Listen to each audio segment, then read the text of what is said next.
ओम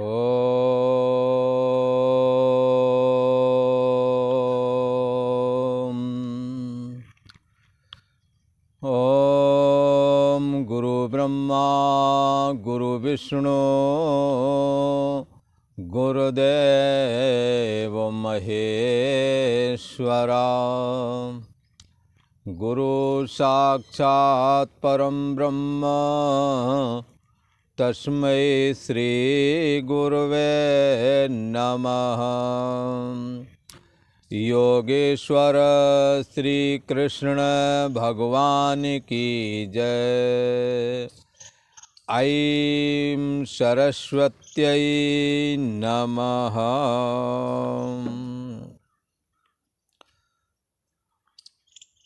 ओम शांति शांति शांति। पूर्व का प्रसंग एक बार स्मरण करते हैं। पूर्व में भगवान श्री कृष्ण ने अध्यात्म अद्वैत अद्भुत अध्यज्ञ क्या ऐसा जो अर्जुन ने भगवान से पूछा था, उसके विषय में चर्चा करते हुए भगवान का ये अभिप्राय था कि साधक किस प्रकार से मुझे स्मरण करे कि अंतिम समय में भी मेरा स्मरण कर सके। अंतिम समय में ईश्वर का स्मरण, परमात्मा का स्मरण, ये भगवान श्री कृष्ण का स्मरण मोक्ष देने वाला है, कैवल्य निर्वाण देने वाला है, ऐसा कहा गया है। भगवान श्री कृष्ण ने स्वयं इस अध्याय में वचन दिया है कि अंत काले च मामेव स्मरण मुक्त्वा कलेवरम यह प्रयाति स मद्भावम स याति नास्त्यत्र संशया। अंतिम समय में यदि मेरा स्मरण करे तो उसे मेरे भाव की प्राप्ति हो जाती है। कैसे करें स्मरण, इस पर भी भगवान ने बहुत सारी चर्चा की है। और अब ये कहते हैं कि इस परम ब्रह्म परमात्मा को मद्देनजर रखते ही ये साधक क्या नहीं करते हैं।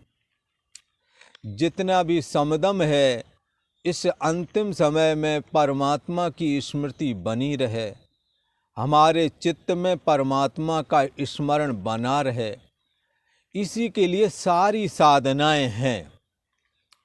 तो ये कहा कि भ्रकुटी के मध्य में अपने ध्यान को लगावे और वहाँ पर भ्रकुटी के मध्य में ध्यान लगावे और परमात्मा का स्मरण करे। कैसे करे? निश्चल भाव से। ये मन चलाए मान ना हो, मन एकाग्र रहे, तो उसमें हम परमात्मा के नाम का या मंत्र का सहारा ले सकते हैं। नाम जैसे रा और माँ, राम नाम का स्मरण आधे भागों में बांट करके कर सकते हैं। रा माँ, जाते हुए सांस रा और निकलते हुए माँ, ऐसा करके हम नाम के द्वारा स्मरण कर सकते हैं। इसी प्रकार बीज मंत्र के द्वारा ओ और माँ, ऐसा करके जाते हुए सांस के अंदर जाते हुए ओ और निकलते हुए माँ, ऐसा करके हम ओम जो ये मंत्र है इसके द्वारा स्मरण कर सकते हैं। और अजपा जप जो ये सोहम मंत्र है, इसके द्वारा भी हम स्मरण कर सकते हैं। हमें करना क्या है? हमने मन को एकाग्र रखना है। तो ये है ज्ञान का ध्यान, अंतर्यामी आत्मा को जानने जताने वाला ध्यान।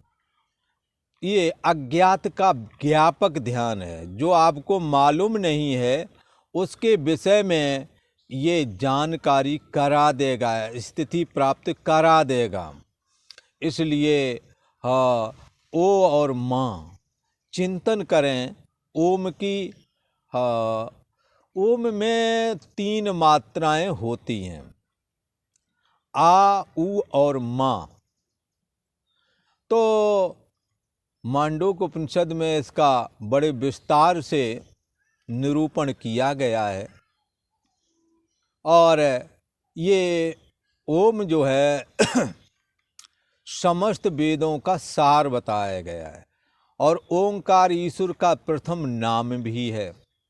इसी को बीज मंत्र भी बोलते हैं, इसी को प्रणव भी बोलते हैं। तो साधना में प्राय करके ऋषियों ने इस प्रणव का ही सहारा लिया है। इसलिए लिया क्योंकि ओंकारे वेदम सर्वम, ओंकार सर्वरूप है। इसलिए हमने ओंकार पर विचार करना चाहिए। उसके माध्यम से हमने अपनी स्मृति को जगाना है।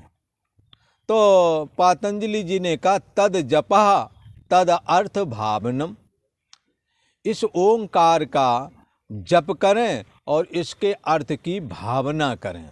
इसका अर्थ क्या है?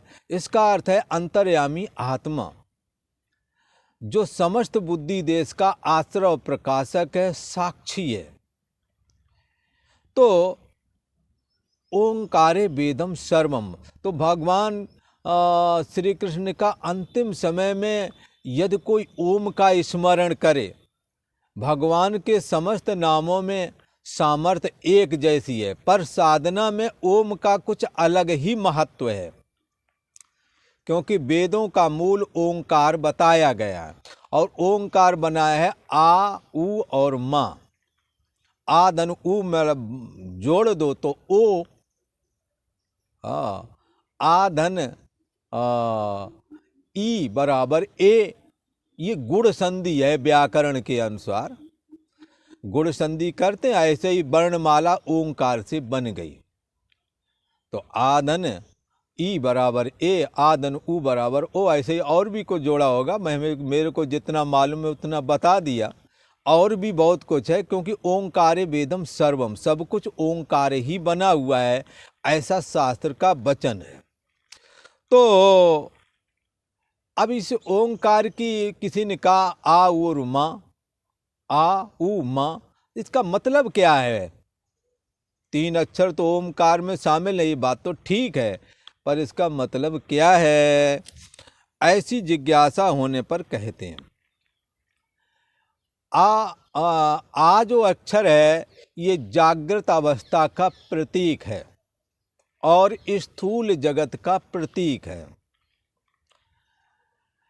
ओंकार की जो आकार मात्रा है, 3 मात्राएं मानी जाती हैं। एक आ, ये भी मात्रा है, एक उ, ये भी मात्रा है, और माँ, ये 3 मात्राएं ओंकार में जगत रूप बताई गई हैं।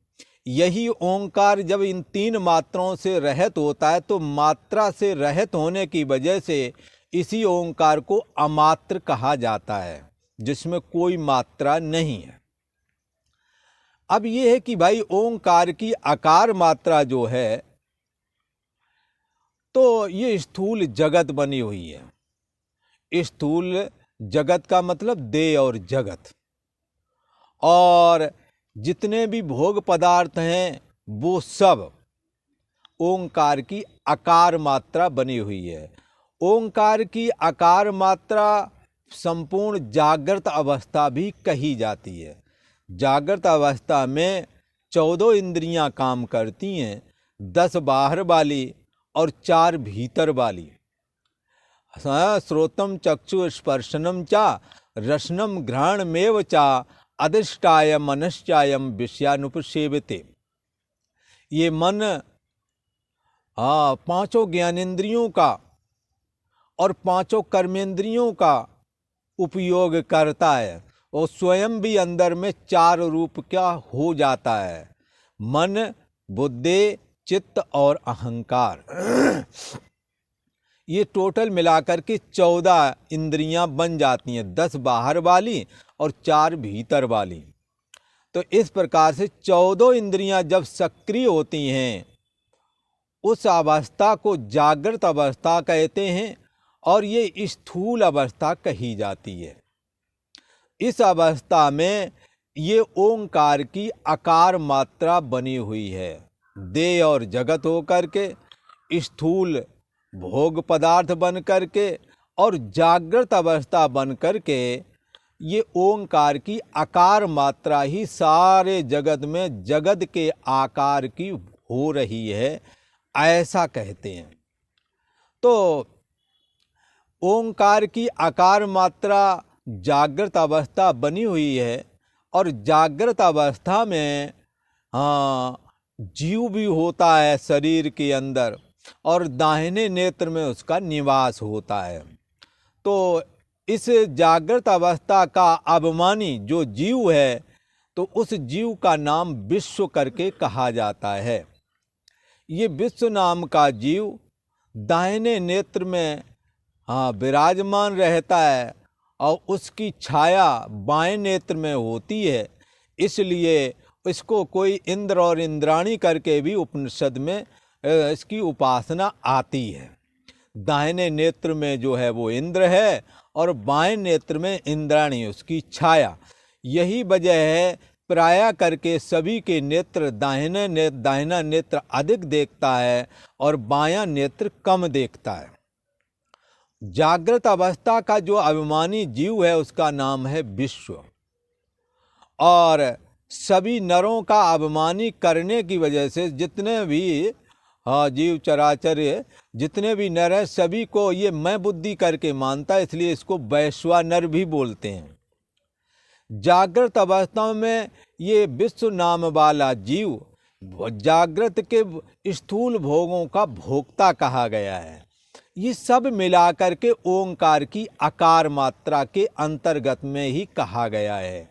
ये सब ओंकार की आकार मात्रा ही स्थूल देह, स्थूल अवस्था, स्थूल भोग और विश्व नाम का ये जीव है, ये भी स्थूल है और 14 इंद्रियों का इस्तेमाल करता है। इसलिए ये संपूर्ण जो है जागृत और स्थूल भोग पदार्थ ये सब ओंकार की आकार मात्रा ने धारण किया हुआ है, ऐसा कहा जाता है। फिर ओंकार की जब जागृत अवस्था का अंत होता है और स्वप्ना अवस्था आती है, उस समय ओंकार की दूसरी मात्रा सक्रिय हो जाती है, जो सूक्ष्म जगत और सूक्ष्म भोग के रूप में हमारे आपके स्वप्न के जगत के रूप में दिखती है। स्वप्ना अवस्था ये ओंकार की उकार मात्रा बनी हुई है। स्वप्न अवस्था में बाह्य शरीर, बाह्य इंद्रियां सक्रिय नहीं होती, पर अंदर वाली इंद्री जो मन है वो सक्रिय होती है। उस समय जितने भी भोग पदार्थ ये स्वप्न अवस्था में देखता, सुनता, चखता, तो वो सब सूक्ष्म ही भोग कहे गए हैं। और इन सूक्ष्म भोगों के सहित जो स्वप्न अवस्था का अभिमानी है उसको तेजस करके कहा गया है। ये सब मिलाकर के स्वप्न अवस्था और सूक्ष्म देह और जगत, सूक्ष्म भोग, ये सारे मिलाकर के ओंकार की उकार मात्रा अपने में धारण किए हुए है। उस समय जीव का नाम तेजस कहलाता है। स्वप्न अवस्था के समय में इसी प्रकार से जब स्वप्न अवस्था का अंत आता है और सुषुप्ति अवस्था प्रारंभ होती है, उस समय ओंकार की मकार नाम की मात्रा सक्रिय हो जाती है, जो सुषुप्ति रूप है और कारणा अवस्था कही गई है। इस समय कुछ भी न जाना, ऐसा जानने में आत्मा के द्वारा आता है। और इस समय घन जड़ता होने की वजह से वृत्ति भी अज्ञानता की ही बनती है कि कुछ भी न जाना, सुख से सोया कुछ भी न जाना। ये सुषुप्ति अवस्था कहलाती है। इस सुषुप्ति अवस्था का अभिमानी प्राज्ञ नाम का जीव कहलाता है। कारणावस्था सुषुप्ति अवस्था का अभिमानी प्राज्ञ नामा जीव और कुछ भी ना जाना जो अज्ञानाकार जो वृत्ति उठ रही है, इस सब को मिलाकर के मकार, ओंकार की मकार नाम की जो मात्रा है वो सब इसको सब सुषुप्ति अवस्था का अभिमानी तथा अज्ञानाकार वृत्ति, ये सब कुछ ओंकार की मकार मात्रा बनी हुई है, धारण किए हुए है। इस प्रकार ओंकार की आकार, उकार और मकार ये तीन जो मात्रा हैं, पहली मात्रा आकार, ये स्थूल देह और जगत और स्थूल देह का स्थूल जो ये जागृत अवस्था है, इसका अभिमानी जो विश्व है, इस सब को धारण किए हुए है। ओंकार की उकार मात्रा देह और जगत जो सूक्ष्म हैं और स्वप्ना अवस्था में जिनकी अभिव्यक्ति होती है और उस समय तेजस करके इस जीव का नाम होता है, तो उस समय ये संपूर्ण स्वप्न अवस्था और समस्त सूक्ष्म जगत का अभिमानी तेजस, ये सब ओंकार की उकार मात्रा कहलाती है। तो इस प्रकार से, इसी प्रकार मकार, इन तीनों से रहित ये ओंकार मात्रा के सहित है, पर ओंकार का निज स्वरूप अमात्र है, मात्रा रहित है। तो ये जो मात्रा रहित है ओंकार, ये मात्रा रहित कैसे है? जब जागृत अवस्था और स्थूल भोगों का अभाव कर दें और स्वप्न अवस्था और सूक्ष्म भोगों का और स्वप्न अवस्था का अभिमानी जो तेजस है, इसका निषेध करें और सुषुप्ति अवस्था की जड़ता, सुख से सोया कुछ भी न जानना, ये अज्ञानता की वृत्ति और प्राग नाम का इस अवस्था का अभिमानी जो जीव है, उसको ये सारा मिला कर के इसको भी यदि निषेध किया जाए तो परशेष से बचा हुआ चैतन्य तत्व ये अमात्र है, ये मात्रा रहित है। इसमें ना आकार वाली मात्रा है, ना उकार वाली मात्रा है। आकार वाली मात्रा देह और जगत और जागृत अवस्था है, ये इसका निषेध करें तो अमात्र में जब इसका निषेध करेंगे और सूक्ष्म जगत और स्वप्न अवस्था, इसका अभिमानी तेजस, इसका निषेध करेंगे तो आकार वाली मात्रा हटा दी, उकार वाली हटा दी, अब मकार वाली मात्रा सुषुप्ति अवस्था का अभिमानी प्राग और सुषुप्ति अवस्था की जड़ता, अज्ञानाकार वृत्ति, इस सब को जब हटा दिया तो फिर जो बचा है वो मात्रा रहित ओंकार बचा है। ये मात्रा रहित कौन सा बचा है? जागृत जिसके द्वारा जाना जाता है, जिसके द्वारा इसका होना जाना जाता है, ना होना जाना जाता है, कौन बचा? जिसने जागृत का होना ना होना जाना। पर स्वप्न आया, स्वप्न का होना ना होना किसने जाना? फिर सुषुप्ति आए तो सुषुप्ति का होना ना होना, स्वप्न का अंत हुआ, सुषुप्ति की जड़ता छा गई, कुछ भी ना जाना, ऐसा बोल रहे थे जाग करके। तो जागर स्वप्न सुषुप्ति सुप्रपंच यथ प्रकाशते, जागर स्वप्न और सुषुप्ति वाला प्रपंच जिसके द्वारा प्रकाशित होता है वो मात्रा रहित ओंकार है। इसलिए ओंकारे वेदम सर्वम, ये ओंकार जो मात्रा रहित है, इसी में आकार नाम की जब मात्रा आई तो जागृत अवस्था, स्थूल देह और जगत प्रकट हुए। ये मात्रा रहित ओंकार जो है, जो चैतन्य सत्तात्मक तुम्हारा अपना निज स्वरूप है, जिसको आत्मा बोलते हैं, इसी में जब स्वप्न अवस्था आई तो देह और जगत सब सूक्ष्म हो गए, भोग पदार्थ भी सूक्ष्म हो गए और अभिमानी जीव भी सूक्ष्म हो गया, उसका नाम तेजस हो गया। इसी में जब जड़ता छा गई तो उस समय कारणा अवस्था हो गई और उस समय का अभिमानी प्राग कहलाया। और उस समय ओंकार की मकार मात्रा सक्रिय हो गई। पर ये तीनों मात्राएं मात्रा रहित ओंकार रूप जो आत्मा है उसी के द्वारा सक्रिय हो रही है। ये अंतर्यामी आत्मा में ना स्थूल जगत है जो जागृत अवस्था और स्थूल जगत से ये रहित है कि उसकी इसका होना ना होना इसके द्वारा जाना गया। और मात्रा रहित ओंकार रूप आत्मा में सूक्ष्म जगत नहीं है, न स्वप्न है, न स्वप्न के सूक्ष्म देह और जगत है, और न ही यहाँ इसका अभिमानी जो तेजस है इसका होना ना होना अमात्र रूप ओंकार जो आत्मा है उसके द्वारा जाना गया। फिर सुषुप्ति अवस्था आई। सुषुप्ति अवस्था भी अमात्र रूप जो ओंकार है, मात्रा रहित जो ओंकार है, उसी में घन जड़ता भी आपके द्वारा जानी गई।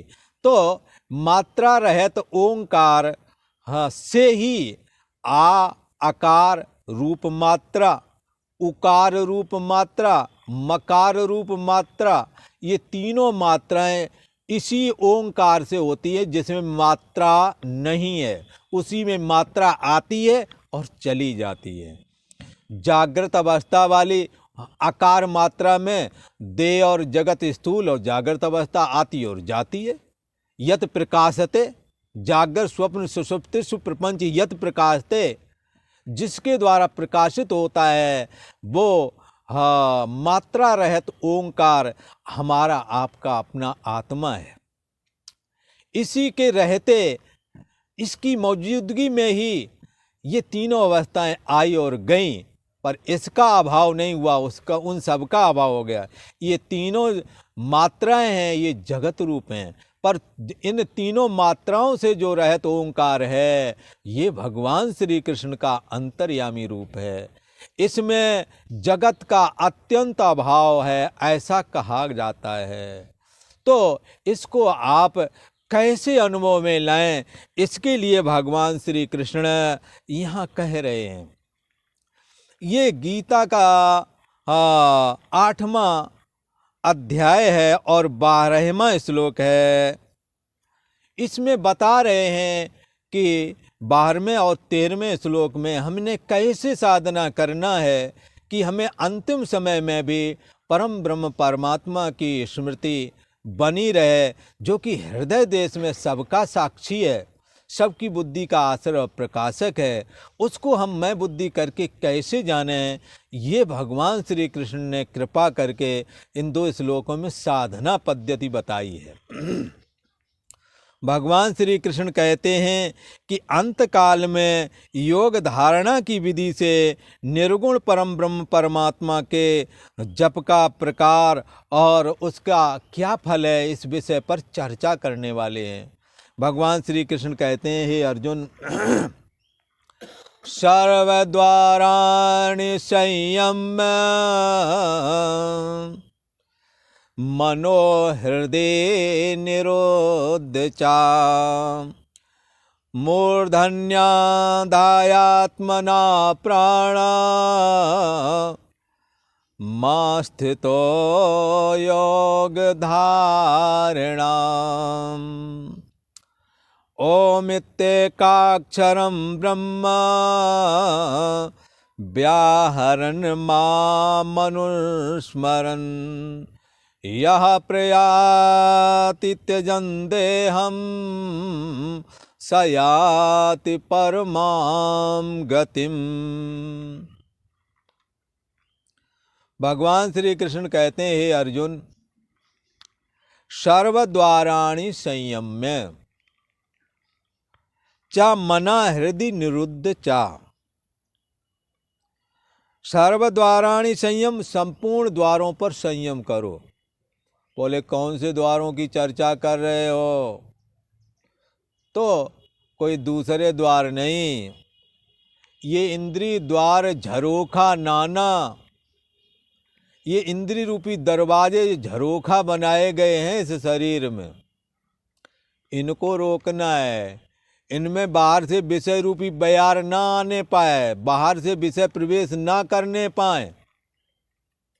सर्वद्वाराणि संयम, इंद्रियों के, सब इंद्रियों के द्वारों को संयम रोक लेना चाहिए। साधक को चाहिए कि परमात्मा श्री हरि श्री कृष्ण का जब चिंतन करें, जब अंतर्यामी स्वरूप जो आत्मा है, जो भगवान श्री कृष्ण का निज स्वरूप है, जब उसका चिंतन करना है, तब हमने क्या करना है, संपूर्ण इंद्रियों के द्वारों को रोक लेवे।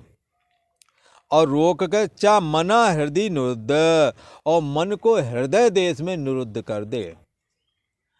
मन को हृदय देश में रोक ले, अर्थात विषयों में ना जाए। योगा चित्त वृत्ति निरोधा, योग कहते ही उसे है जहाँ चित्त वृत्ति को निरुद्ध कर लिया जाए, रोक लिया जाए। जैसे एक बालक माँ की गोद में खेल रहा था, उसको वो फुदक के कभी नीचे भाग जावे, कभी कहीं भाग जावे, और बार बार माँ उसे पकड़ती थी, पर वो रोकने से रुकता नहीं था। पर एक बार माँ को थोड़ा लगा ये बार बार भागता, तो उसको पकड़ के और उसको अपनी गोद में मजबूती से पकड़ लिया। अब ये छटपटा रहा पर कहीं जा नहीं पा रहा। ये मन रूपी बालक विषय रूपी गर्त में बार बार जाता है, पर विवेक रूपी बुद्धि का आश्रय लेकर के और मन को निरुद्ध कर लिया, रोक लिया, पकड़ लिया। एक तो ये विधि है, एक बालक को इतना विवेकी बना दें कि भाई बाहर में तुम जहाँ जा रहे हो वहाँ तुम्हारे लिए कोई ऐसी चीज़ नहीं जिससे तुम्हारा हित हो, इसलिए तुम बाहर ना जाकर अपने घर पे ही रहो। ऐसे बच्चों को जिनको विवेक करा देती हैं माताएं, उनके बच्चे घर से बाहर या अजनबी से बातचीत भी नहीं करेंगे, घर से बाहर भी नहीं जाते। तो ये भी बच्चे का रोकना है। अब बच्चे को विचार पूर्वक रोका है तो वो अपने विवेक से धीरे धीरे करके रुक जाता है। कई बच्चे बहुत रोकने पर भी नहीं रुकते, भाग जाते हैं। तो उनके लिए निरुद्ध उपाय है कि दरवाज़ा लगा दो, घर का मेन दरवाज़ा, ताकि बाहर सड़क पे ना जा पाए, वरना ये वहाँ उपद्रव करेगा और कहीं गाड़ी से टकरा टुकरू जा सकता है। इसलिए उससे बचने के लिए ऐसा करते हैं कई। ऐसे ही यहाँ योग साधना में भी है। ये मन बड़ा चंचल है तो इसको निरुद्ध कर दो, नहीं रुकता है। पहले तो इसे विचार और वैराग्य अभ्यास करें, परमात्मा का वैराग्य करें, जगत का विषयों से वैराग्य करें, जगत से वैराग्य करें। तो ये मन रूपी बालक विचार शक्ति का आश्रय लेकर के और वैराग्य का आश्रय करके ये मन रुक जाता है। इसलिए रुके हुए मन को ऐसा भी कहते हैं, जानो तबई कि अब हम जागे, जब मन खुद विषयों से भागे। विषयों से जब मन भागने लगे तो समझ लो कि अब हम जाग रहे। पर मन विषयों में जा रहा है पर जबरदस्ती रोक लिया, इसको कहते हैं निरुद्ध कर लिया। भगवान श्री कृष्ण यहाँ कहते हैं ये भागने वाले मन को तुम निरुद्ध कर लो, पकड़ लो। कैसे पकड़ो? समस्त इंद्रियों के दरवाजों को बंद कर दो और रोक करके मन को हृदय में रोको, मन को हृदय देश में रोकने का अभ्यास करो। रुकेगा, ऐसा नहीं कि नहीं रुकेगा, रुकता है। सब इंद्रियों के द्वारों को रोक करके मन को हृदय में स्थित करके स्थिर कर देना चाहिए, चंचल ना रहे। और फिर जब वो निरुद्ध हुआ मन, जब मन जिसको तुमने रोका है, ऐसे रुके हुए मन के द्वारा प्राणम मूर्धनि आधाय, प्राण को मस्तक में ले जाए। ये योग साधना की विधि है। तो उसके द्वारा ये संभव है। तो फिर क्या करे? उस स्थिर किया हुआ जो तुम्हारा मन है, जो जीता हुआ मन है, जिसको तुमने चंचल होने से रोका है, उस रुके हुए मन के द्वारा ये प्राण को मस्तक में स्थापित करके आत्मनः योग धारणाम आस्थिता, और परमात्मा संबंधी आत्मनः, ये सबकी आत्मा है जो परमात्मा, परमात्मा ही जब एक बुद्धि देश में होता उसी को आत्मा बोलते हैं। इसलिए आत्मा को परमात्मा को कोई अंतर नहीं, एक ही बात है। जैसे पानी कहो, नीर कहो, जल कहो, उदक कहो, ये सब पानी के ही नाम हैं। ऐसे ही आत्मा कहो, परमात्मा कहो, ब्रह्म कहो, साक्षी कहो, चेतन कहो, सत कहो, ये सब उसी के नाम हैं। तो भगवान श्री कृष्ण कहते हैं जीता हुआ जो तुम्हारा मन है, स्थिर किया हुआ मन है, उसके द्वारा, और जब मन स्थिर होता है तो प्राण भी स्थिर हो जाते हैं। प्राण स्थिर करोगे तो मन स्थिर हो जाएगा, ये एक दूसरे के पूरक हैं। तो स्थिर किए हुए मन के द्वारा प्राण को मस्तक में स्थापित करके और आत्मनः योग धारणाम, परमात्मा संबंधी धारणा करें। परमात्मा कैसा है, किसी ने का धारणा तो तब बने जब परमात्मा का कुछ पता लगे कि वो है कैसा। तो परमात्मा के लिए कहते हैं कि परमात्मा निराकार है। ये जो बुद्धि देश का साक्षी अंतर्यामी आत्मा है, सभी के अंदर है, इसीलिए इसको परमात्मा बोलते हैं। और एक बुद्धि देश के साक्षी, जो हमारी बुद्धि देश के अंदर जो परमात्मा है उसको हम आत्मा कह देते हैं, और हमारी आत्मा सभी बुद्धि देश में, इसलिए इसी को परमात्मा भी कहते हैं। दोनों एक ही नाम है, एक ही के दोनों नाम हैं। इसलिए हमने क्या करना है, प्राण को मस्तक में स्थापित करके परमात्मा संबंधी धारणा करें। परमात्मा व्यापक है, पर कैसा व्यापक है, चैतन्य व्यापक है। कोई बोले कोई व्यापक ऐसा है जो परमात्मा का, जिसके लिए दृष्टांत दिया जाए, तो बोले आकाशवत सर्वगतश्च नित्यः। परमात्मा आकाश की तरह व्यापक है, पर परमात्मा ये जो परमात्मा व्यापक है वो चेतन आकाश है। पर ये जो है, ये जो आकाश, ये जड़ आकाश है, ये अपने को भी नहीं जानता, दूसरे को भी नहीं जानता। पर चैतन्य आकाश अपने को भी, ये चैतन्य परमात्मा जो हमारी बुद्धि देश का साक्षी है, अपने को भी जानता है, तुम्हारे शरीर मन बुद्धि आदि को भी जानता है, इनका होना ना होना भी जानता है। इसलिए ये परमात्मा चैतन्य आकाश है, पर ये जो बाहर आकाश है ये जड़ आकाश है। इस जड़ आकाश में सारा ब्रह्मांड बसा हुआ है। उस चैतन्य आकाश में तो अनंत ब्रह्मांड आश्रय लिए हुए हैं, ऐसा कहते हैं। तो अब ये परमात्मा कैसा है, आकाश की तरह व्यापक है। फर्क इतना ही कि आकाश जड़ है, अपने को भी नहीं जानता, दूसरे को भी नहीं जानता। पर जिस आकाश की चर्चा हम कर रहे हैं, परमात्मा विषय का आकाश, वो अपने को भी जानता है और दूसरे को भी जानता है। तो हमने अब ऐसी कोई वृत्ति बनाना है जिसके द्वारा ये हमारे अंदर में स्थिर हो जाए।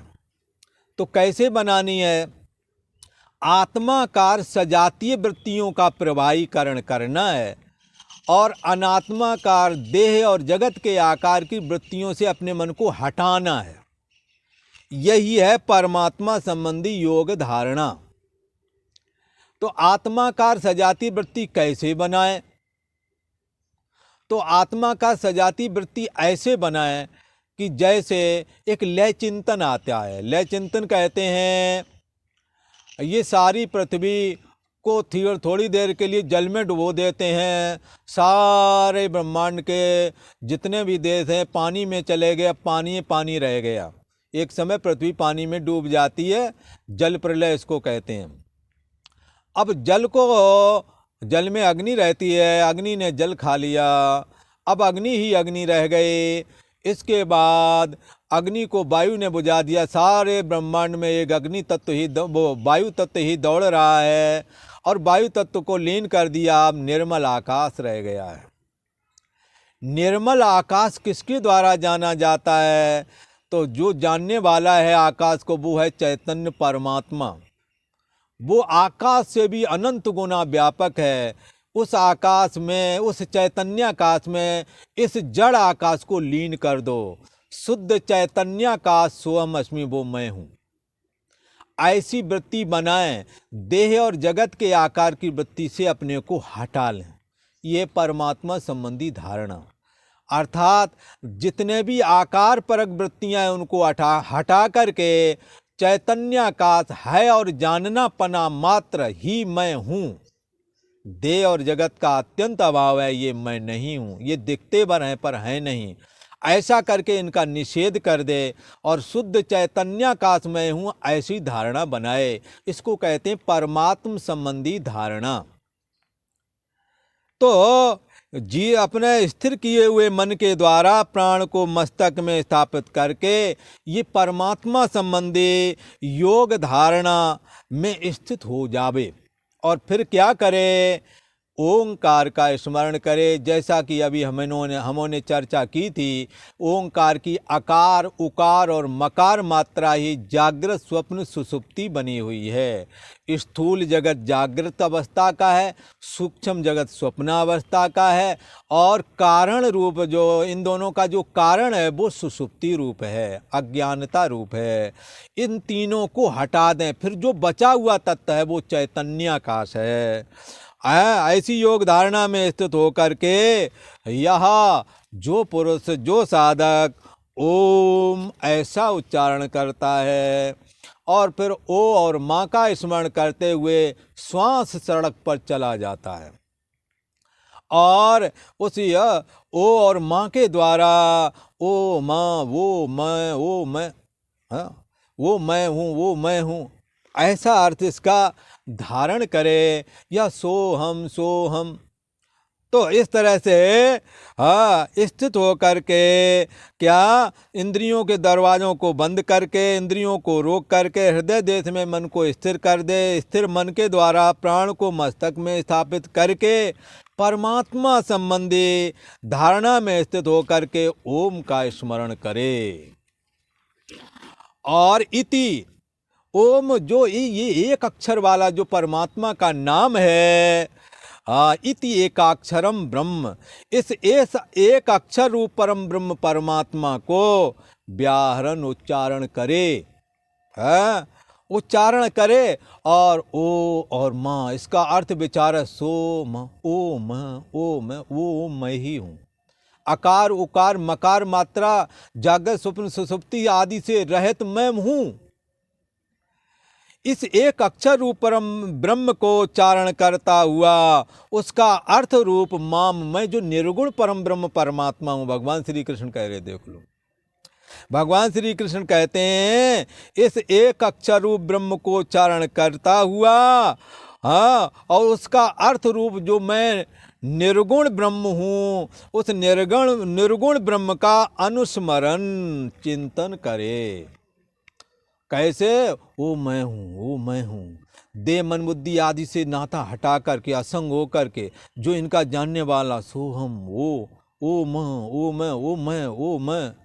मैं हूँ ऐसा करता हुआ अनुचिंतन स्मरण करता हुआ अंतिम समय में यदि देहम त्यजन, ऐसा स्मरण करता हुआ यदि शरीर को त्याग करके प्रयाति चला जाता है, जब ये जीव स याति, जब ये देह से ये शरीर त्याग करके जाता है और ऐसा स्मरण कर रहा होता है, सह परमाम गतिम याति, वह पुरुष परम गति रूप मुझ परम ब्रह्म परमात्मा में लीन हो जाता है। इसी का नाम है कैवल्य निर्वाण। तो भगवान श्री कृष्ण कहते हैं सब इंद्रियों के द्वारों को रोककर तथा मन को हृदय देश में स्थित करके फिर उस जीते हुए मन के द्वारा प्राण को मस्तक में स्थापित करके परमात्मा संबंधी योग धारणा में स्थित होकर के फिर जो पुरुष ओम इस एक अक्षर रूप ब्रह्म को उच्चारण करता हुआ और उसका अर्थ रूप जो मैं निर्गुण परम ब्रह्म परमात्मा हूँ, उस निर्गुण ब्रह्म का चिंतन करता हुआ शरीर को त्याग करके जाता है, सह परमाम गतिम याति, वह पुरुष परम गति को प्राप्त हो जाता है, कैवल्य निर्वाण को प्राप्त हो जाता है, ऐसा कहा। और आज इतना ही। ओम शांति शांति शांति।